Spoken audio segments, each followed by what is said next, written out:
Bonjour à tous, j'espère que vous avez passé une excellente semaine. Je vous amène aujourd'hui pour découvrir l'ombre de Caravage près du Béguinage. Donc je vous emmène dans le quartier qu'on appelle le quartier d'Ansart, qui se trouve au centre de Bruxelles, qui se situe aussi autour de la place Sainte-Catherine. Et on va se promener du boulevard Barthélemy qui longe le canal jusqu'à l'église de Saint-Jean-Baptiste au Béguinage. Donc sur le boulevard Saint-Barthélemy, vous l'avez peut-être un jour remarqué, il y a cette peinture murale assez magnifique qui est donc ce qu'on appelle une œuvre en street art par un artiste anonyme ou qui utilise un pseudo. En tout cas, ce n'est pas une œuvre qui a été commanditée à un artiste, c'est un artiste qui a pris possession d'un mur de la ville pour y représenter quelque chose. Et cette œuvre, à l'époque, en 2017, avait fait beaucoup de bruit, puisque évidemment c'est une image assez violente, assez agressive. On voit la tête de cet enfant écrasée par une autre main qui tient un couteau. Donc très vite, en quelques éléments, quelques détails, on a une scène finalement très violente. C'est aussi quelques détails qui nous permettent tout de suite de faire le lien entre cette œuvre monumentale et une œuvre de Caravage, qui est le sacrifice d'Isaac, qui se trouve au musée des Offices à Florence. Et donc vous voyez que cette œuvre de street art a presque en fait réalisé un espèce de zoom de l'œuvre de Caravage en gardant que cette grimace de l'enfant, ces mains d'Abraham qui vient tenir la tête et le couteau, mais aussi cette main de l'ange qui vient retenir le geste d'Abraham et qui va faire qu'Isaac va être sauvé. Donc cette fresque a fait beaucoup de débats, comme beaucoup d'œuvres du street art, puisqu'évidemment ça fait partie de la nature même de ces œuvres d'art, parce que l'artiste vient imposer une image à la population, et c'est à la population de recevoir cette image et de réagir. Certaines personnes ont vu ça comme une espèce d'hommage à la violence, d'autres ont vu justement que cette main de l'ange qui vient retenir le couteau amenait à plutôt une réflexion sur quelque chose de plus pacifique. C'est une œuvre qui est visible lorsqu'on balade au canal, avec la rue d'Ansart derrière nous et le MIMA, le musée du MIMA, juste à notre droite. Donc je vous conseille d'aller vous promener là et de lever les yeux. Elle est encore visible aujourd'hui. On ne l'a pas encore recouverte, on ne l'a pas encore détruite. Mais évidemment, les œuvres de street art ont aussi ce côté assez éphémère qui leur donne tout ce charme. Alors, évidemment, cette œuvre de Bruxelles nous amène, nous transporte vers un tableau de Caravage et nous montre aussi comment le Caravage avait ce génie de la composition, puisque en quelques mains, en quelques représentations des mains, en quelques comportements, le Caravage savait produire cet élément de drame, ce côté très émotionnel, et avec cette main de l'ange qui vient retenir le geste, face aussi à cette cri, à cette grimace de Isaac, en quelques petits éléments, on a tout le pathos, toute l'émotion qui est liée à cette scène, et c'était vraiment un des talents du Caravage, c'est de pouvoir reproduire ce type d'émotion dans la peinture religieuse. Alors pour vous situer un peu, le Caravage est donc un artiste italien baroque.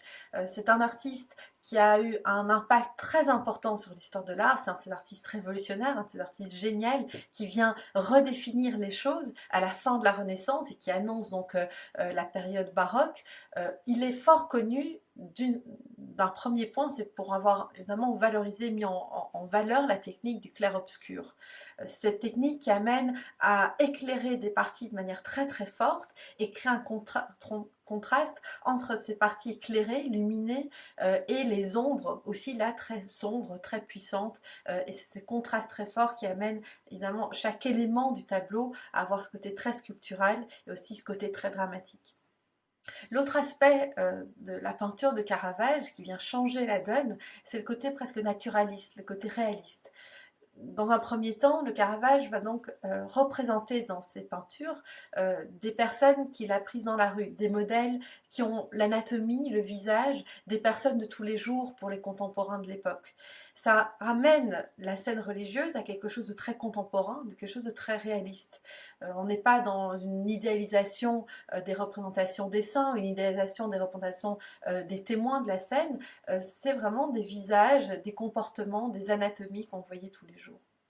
Ce tableau-ci, qui est le martyre de Saint Matthieu, qui se trouve à l'église Saint-Louis des Français à Rome, est aussi importante puisque le Caravage s'est représenté, il y a un autoportrait de l'artiste, on le voit en fait, et ça introduit un élément de réalisme supplémentaire puisque là il vient se placer comme témoin de cette scène religieuse, il vient dire aux fidèles contemporains, moi-même j'ai assisté, j'ai pu voir ce qui s'est passé et je vous le représente. Ça amène un lien extrêmement fort entre la thématique religieuse, la scène biblique, et la réalité, le quotidien. Et c'est ce travail de dramatisation, d'émotion, de réalisme que le Caravage va faire de manière assez incroyable. Alors, évidemment, il n'y a pas de Caravage dans les collections publiques à Bruxelles, mais je trouvais que c'était important de partir de cette fresque de Caravage pour voir en fait quelle autre trace il a laissée dans notre ville. Et une des choses qu'il a faites, Caravage, c'est qu'il a influencé énormément d'artistes. Ces artistes qu'on va appeler les artistes caravagesques. Et un de ces artistes, Theodor Van Loon, a réalisé beaucoup d'œuvres à Bruxelles, a vécu à Bruxelles et, comme nous allons voir, a vraiment laissé sa marque dans notre ville. Alors, Van Loon est né vers 1581 et décédé vers 1667. C'est ce qu'on appelle donc un artiste caravagesque, c'est-à-dire qu'il va ramener toute l'influence du Caravage, ce côté naturaliste, ce côté clair-obscur, comme beaucoup d'autres artistes, comme Rubens d'ailleurs, qui était fasciné par la peinture du Caravage. Il va ramener toutes ces influences italiennes à Bruxelles et va créer une peinture qui va associer la tradition flamande avec ces innovations italiennes qui proviennent du Caravage. Comme je vous le disais, Van Loon est donc un contemporain de Rubens et ils sont tous les deux ce qu'on appelle des peintres de la contre-réforme. Pour vous situer en quelques mots, suite à la réforme mise en place par Luther, l'Église catholique va donc réaliser, conceptualiser, penser la contre-réforme. Ils vont faire le Concile de Trente, qui est donc une grande réunion qui va durer un temps assez long, pour mettre en place quels étaient les principes propres à l'Église catholique et qu'est-ce qui était important à soutenir face à la critique et face à la révolution évidemment de la réforme. Et c'est là que les artistes vont jouer un rôle très important, parce que l'Église va comprendre que c'est à travers la peinture, c'est à travers les œuvres d'art qu'on va pouvoir vraiment imposer la nouvelle vision de l'Église catholique et aussi montrer aux fidèles quelles sont les choses importantes. Il y a évidemment la question du salut des âmes, il y a la question du culte des saints, des martyrs, tous ces éléments-là qui vont prendre une place importante dans la peinture et donner aussi une place aux artistes très importante. Van Loon, qui donc, comme je vous disais, était proche de Rubens, a aussi été fort influencé et dans cette même mouvance baroque. Vous voyez ici l'Assomption de la Vierge qui est conservée au Musée royal des Beaux-Arts de Bruxelles. Je vous parlais à la promenade précédente de ce mouvement de sinuosité qui était propre à la composition des œuvres de Rubens. On le retrouve ici, où en fait, si vous regardez chaque personnage, les mains, les regards, tout est dynamique et chaque élément, chaque geste amène à élever la composition, élever le regard du spectateur vers l'Assomption de la Vierge. Il y a aussi ce côté très riche en couleurs, ce côté très riche en corps, en chair, qui est propre à Rubens. Van Loon est aujourd'hui vraiment un peu moins connu que Rubens, et pourtant à l'époque c'était un artiste de la cour des archiducs d'Albert et de Isabelle, un artiste qui avait donc des commandes très importantes, des commandes pour la cour et des commandes pour les églises. Il vivait à Bruxelles, mais il a fait quelques allers-retours à Rome, où il est venu évidemment s'inspirer des artistes italiens et il est venu ramener ce vocabulaire italien, cette vision italienne dans ses œuvres ici à Bruxelles. Et vous voyez ici cette annonciation qui se trouve à l'église Saint-Jean-Baptiste au Béguinage à Bruxelles. Et un des exemples, c'est vous voyez le mouvement de l'ange Gabriel avec ce doigt qui vient montrer la colombe. Ce mouvement-là, si vous mettez dans Google Annonciation italienne baroque, vous voyez que c'est un geste qui est fort utilisé. C'était vraiment un textbook, une forme de vocabulaire italien dont Van Loon va s'inspirer et ramener ici à Bruxelles. Alors, l'église Saint-Jean-Baptiste au Béguinage est une église qui se situe à Bruxelles et qui est aujourd'hui un des plus beaux bâtiments baroques du pays. Elle a été consacrée en 1676. Vous voyez que c'est une façade très belle qui est encore assez intacte aujourd'hui malgré un incendie dans les années 2000. C'est une église qui a été construite sur une ancienne église gothique qui faisait partie du Béguinage, donc du Béguinage Notre-Dame de la Vigne, qui occupait tout ce quartier donc autour de Sainte-Catherine à Bruxelles. Ce béguinage a petit à petit disparu. L'église gothique a été détruite justement pendant les différentes crises protestantes. On a donc construit au XVIIe siècle cette église baroque. Et aujourd'hui, en fait, c'est le seul bâtiment qui nous reste du béguinage à cet endroit-là, donc à Bruxelles. Je vous conseille d'aller visiter cette église, d'aller voir cette façade. Vous pouvez vous promener autour, regarder les décorations de façade, aller regarder la tour qui se trouve au niveau du chœur. Et lorsque le déconfinement sera mis en place, rentrer dans l'église, déjà juste d'un point de vue architectural, c'est vraiment un petit joyau du baroque qui se trouve dans notre ville. Mais surtout, en fait, si je vous parle de l'église aujourd'hui, c'est que Van Loon avait réalisé 6 œuvres pour cette église. Donc c'est vraiment un petit musée consacré à l'artiste. Alors aujourd'hui, toutes les œuvres ne sont pas visibles. D'une part, il y a l'Assomption donc, qui se trouve au Musée royal des Beaux-Arts de Bruxelles. Et puis il y a aussi une œuvre qui a été volée, qui était celle-ci, qui était Salomé, qui a donc la tête de Saint Jean-Baptiste dans les mains, qui a été volée en 1973 et qui n'a toujours pas été retrouvée depuis, et donc qui a disparu. Je voulais justement vous parler quelques secondes de cette œuvre, puisque déjà pour vous la faire vivre un peu, puisqu'elle n'est plus visible, mais aussi puisque c'est une œuvre intéressante pour vous montrer l'influence du Caravage sur Van Loon et qu'est-ce que l'artiste belge est venu chercher du peintre italien pour vraiment réaliser ce type de composition. Si on met cette œuvre de Van Loon à côté d'une œuvre du Caravage qui a le même sujet, Salomé, qui est donc aujourd'hui à Madrid, au Palazzo Real, et qui a été réalisée en 1609, vous voyez tout de suite, immédiatement, qu'il y a des points communs, qu'il y a une similarité dans la composition. Regardons à quoi c'est produit. Alors déjà, vous voyez la tête de Salomé et la tête de Saint Jean-Baptiste. Cette tête du sein qui a été coupée, qui se trouve sur cette assiette, en fait est le premier élément que le spectateur, que nous, devons confronter lorsque nous arrivons dans l'image. Donc finalement, il y a quelque chose de très dramatique, quelque chose de très fort. On est d'abord confronté à cette image de la tête décapitée. Ensuite, on voit la tête de Salomé qui ne regarde pas Saint Jean-Baptiste. Que ce soit dans l'œuvre du Caravage ou dans l'œuvre de Van Loon, elles ont un regard tourné vers un ailleurs, un peu en hauteur, en tout cas un regard d'évitement. On est donc là tout de suite dans un premier comportement face à l'événement qui vient de se passer. Les deux autres personnages qui sont les mêmes, donc là Van Loon est vraiment venu s'inspirer du sujet de la composition pensée par le Caravage, c'est d'une part le bourreau. Alors le bourreau chez Van Loon, vous voyez, donc il est barbu, il a ce regard un peu perdu, un peu triste. Il a dans sa main donc l'épée qu'il a utilisée pour trancher la tête de Saint Jean-Baptiste. Et ce regard montre une forme de mélancolie, en tout cas on voit quelque chose d'une tristesse qui est portée par ce bourreau qui vient d'accomplir la tâche qui a été demandée pour Salomé. Chez Caravage, il y a une forme de regard vers le bas porté par ce bourreau qui, vous voyez aussi, tient dans sa main encore l'épée. Donc l'atrocité vient de se passer. Mais ce qui est très beau dans Caravage, c'est qu'en fait, il vient placer ce bourreau avec le dos tourné. Donc en fait, on a vraiment ce bourreau qui se détourne de son geste, qui vient faire dos face à la réalité qui vient de se passer.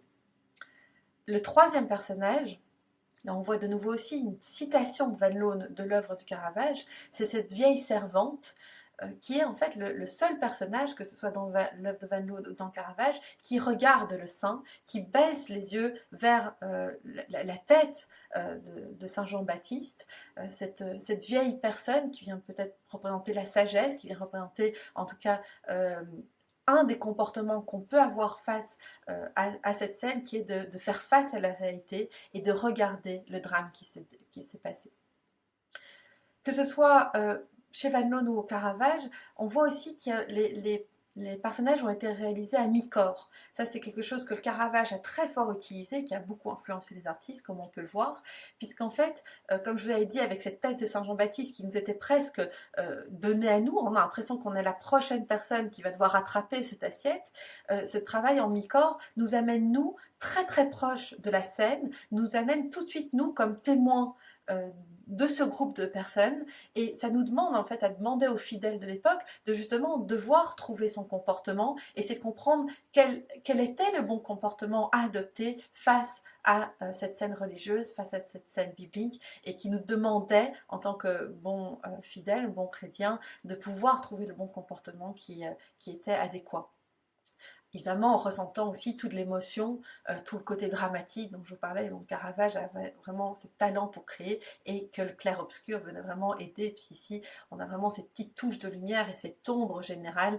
On vient vraiment là de nouveau mettre un spot sur le drame qui vient de se dérouler. Voilà, donc pour cette œuvre perdue qu'on retrouvera peut-être un jour, qui a été volée, et je voulais vous parler aujourd'hui en fait d'une œuvre qui se trouve actuellement à l'église Saint-Jean-Baptiste au Béguinage, ou que vous pouvez aller voir dans l'église et que vous pouvez aller admirer, qui est la Sainte Trinité avec la Vierge, Saint-Jean-Baptiste et les anges, qui a été réalisée en 1623, qui est une huile sur toile assez grande qui fait 3 mètres sur 2. Cette œuvre montre bien l'influence dont je vous parlais, qui est cette influence italienne et l'influence flamande, cette espèce de synthèse des deux grandes écoles de l'époque que Van Loon arrive à réaliser et que quelqu'un comme Rubens a aussi excellé à vraiment regrouper dans des œuvres très très fortes et qui sont typiques du baroque flamand de l'époque. Donc, cette œuvre, regardons-la de manière un peu plus proche. Donc, il y a évidemment cette influence du Caravage dans le clair-obscur. Il y a quelque chose de très sculptural dans la représentation de chaque personnage, dans la façon dont la lumière et l'ombre est positionnée. Il y a le côté assez très riche, très, on va dire, très plein de la composition qui, ça, est beaucoup plus flamande. Il y a presque des personnages qui occupent presque tout l'espace. Il y a très peu d'espace à la respiration. Ça, c'est plutôt flamand. Et si vous regardez aussi le tissu qui habille Dieu le Père, ce tissu rosé qui a une couleur tout à fait magnifique, qui est brodé d'or, cette attention aux détails, cette attention à la texture, à la matière, ça aussi c'est quelque chose de typiquement flamand qui se voit peu en Italie. Quand on regarde le sujet de l'œuvre, donc la Sainte Trinité, c'est assez immédiat, on voit Dieu le Père, la colombe qui représente le Saint-Esprit et l'enfant Jésus dans une espèce de ligne qui vient évidemment centrer la composition. Là de nouveau, chaque personnage, chaque ange musicien vient poser son regard ou son comportement pour attirer l'attention vers cette Trinité. Et puis il y a aussi, comme je disais, aussi l'importance dans les peintures de contre-réforme de montrer l'importance, l'implication des saints et des martyrs dans les scènes bibliques, dans les scènes religieuses, ces saints qui participent vraiment à l'espace religieux et à la foi chrétienne. Et c'était une des batailles de la contre-réforme face à la critique de Luther. Et donc ici, dans l'église de Saint-Jean-Baptiste au Béguinage, on va montrer Saint Jean-Baptiste qui assiste à cette scène, donc à cette représentation de la Trinité. Saint Jean-Baptiste qui est représenté comme un jeune garçon qui est un peu plus âgé que l'enfant Jésus, avec ses attributs habituels, le mouton, le bâton de berger, et qui est habillé de peau. Mais si on regarde cet enfant, il a quelque chose de très authentique, quelque chose de très semblable à ce qu'on pouvait en fait retrouver dans des peintures des paysans et des représentations d'un Bruxellois, d'un jeune Bruxellois de l'époque. Là aussi, on voit l'influence de Caravage, dans le sens que Van Loon a vraiment été chercher un modèle très proche d'un physique, d'un aspect contemporain. Si on retire la composition religieuse, qu'on garde juste cet enfant à l'avant-plan avec son mouton, et qu'à l'arrière-plan on met la représentation d'un champ, on peut ressentir à quel point cet enfant peut vraiment incarner une représentation d'un jeune paysan, d'un jeune berger belge de l'époque, avec ses cheveux un peu blonds. Il n'y a pas une volonté de vouloir représenter un personnage mythique, il y a quelque chose de très authentique, de très réaliste, qui est propre à l'influence du Caravage. Comme je vous le disais, cette œuvre se situe aujourd'hui dans l'église Saint-Jean-Baptiste au Béguinage, donc je vous conseille vraiment d'aller la voir. Souvent, on peut admirer les œuvres baroques, les œuvres italiennes, les œuvres flamandes de cette époque-là dans les musées, et c'est très important. Les musées ont fait en sorte que ces œuvres soient préservées, sont conservées et soient visibles de tous. Mais pouvoir voir une de ces œuvres dans une église et in situ, dans le sens que dans le contexte dans lequel elle a été réalisée, est toujours un moment un peu émouvant et quelque chose de très utile pour comprendre aussi la peinture elle-même. Ici, vous voyez une photo de l'œuvre là où elle se situe dans l'église. Et si vous observez cette image, vous voyez que la source de lumière vient du dessus, avec cette fenêtre en hauteur avec des vitraux. Et cette lumière, cette source de lumière du haut, en fait, est reproduite de manière très forte, évidemment avec le clair-obscur, par Van Loon dans la composition. Alors on va partir du haut vers le bas. Déjà, vous voyez que Dieu le Père va indiquer par sa main la source de lumière, hein, et sous la main de Dieu le Père, vous voyez cet ange qui accentue avec son regard la source de lumière. On vient vraiment suivre la lumière céleste qui est montrée, qui est créée par Dieu le Père. Ensuite, Saint-Esprit vient capturer cette lumière, cette brillance, mais c'est vraiment l'enfant Jésus qui a vraiment été placé, si on repense le clair-obscur, comme je disais, comme un spot de lumière, c'est comme si on était venu placer l'enfant juste sous le spot, c'est le personnage de la composition qui est le plus baigné de lumière. Enfin, et c'est là où vous voyez toute la subtilité de ce jet de lumière in situ et aussi de ce travail du clair-obscur. Si vous regardez Saint Jean-Baptiste, vous voyez qu'il reçoit la lumière sur son visage et le haut de son torse, mais tout le reste, son dos, l'ombre de son bras, le reste de son corps est déjà dans l'ombre. On voit déjà que donc l'enfant n'a pas été éclairé pour qu'on le voit dans son entièreté. Non, il reçoit une source de lumière précise qui vient du haut, qui fait qu'il est éclairé de certaine manière, mais qu'il est dans l'ombre d'une autre manière. Et enfin, un personnage que j'ai encerclé, qui est assez intéressant, et qui a aussi une certaine influence de Caravage, c'est ce personnage complètement dans l'ombre.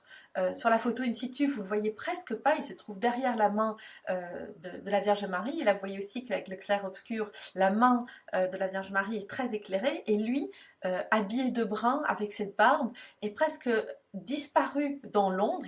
Il ne reçoit presque aucune lumière qui est propre à ce tableau. On pourrait presque faire l'hypothèse d'un autoportrait, inspiré par le Caravage, qui vient se montrer comme témoin discret d'une scène religieuse, qui est la Sainte Trinité. En tout cas, ce personnage vient montrer la différence de ces personnages saints qui reçoivent cette lumière du haut, et puis ces témoins, ces personnages plus dans les marges, qui sont plutôt baignés d'ombre, et qui montrent ce contraste qui fait donc toute la puissance de cette œuvre. Ce travail de l'œuvre dans son contexte montre aussi une autre influence du Caravage, ce travail très pensé, très intelligent de la lumière. Si vous regardez cette œuvre très connue, qui est la Vocation de Saint Matthieu, et qui se trouve aussi à l'église Saint-Louis des Français à Rome, c'est une œuvre exceptionnelle puisque vous voyez le trait de lumière. Dans cette œuvre-là, le Caravage va faire un bond d'une modernité absolue, puisqu'il vient montrer la source de lumière en mettant la moitié de sa composition dans une ombre, dans un noir presque absolu, qui vient découper cette ligne qui vient se situer sous la fenêtre d'une découpe extrêmement franche entre la lumière et l'ombre. Ça, c'est quelque chose de magnifique qui a été pensé par le Caravage.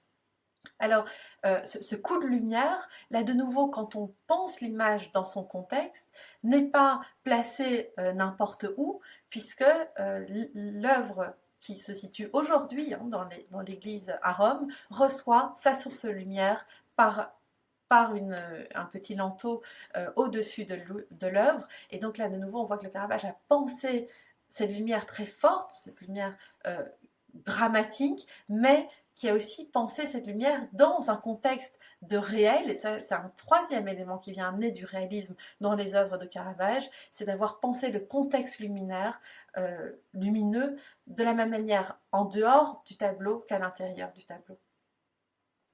Voilà, donc j'espère que vous avez apprécié cette promenade qui nous a amené du bord du canal en nous montrant un petit détail d'une œuvre de Caravage jusqu'à cette église superbe qui est l'église Saint-Jean-Baptiste au Béguinage et qui garde comme secret à l'intérieur d'elle des œuvres d'un peintre caravagesque peu connu, mais qui avait une vraie place à Bruxelles à l'époque, qui a fait des œuvres très importantes et des œuvres qui sont visibles et admirables aujourd'hui dès que le confinement sera fini. Alors si vous avez bien aimé l'œuvre de Van Loon, en fait il y a eu une très belle exposition aux Beaux-Arts il y a un peu plus de 2 ans maintenant. Il y a un catalogue qui existe, qui a été édité donc par Sabine Van Sprang, qui est la commissaire de l'exposition.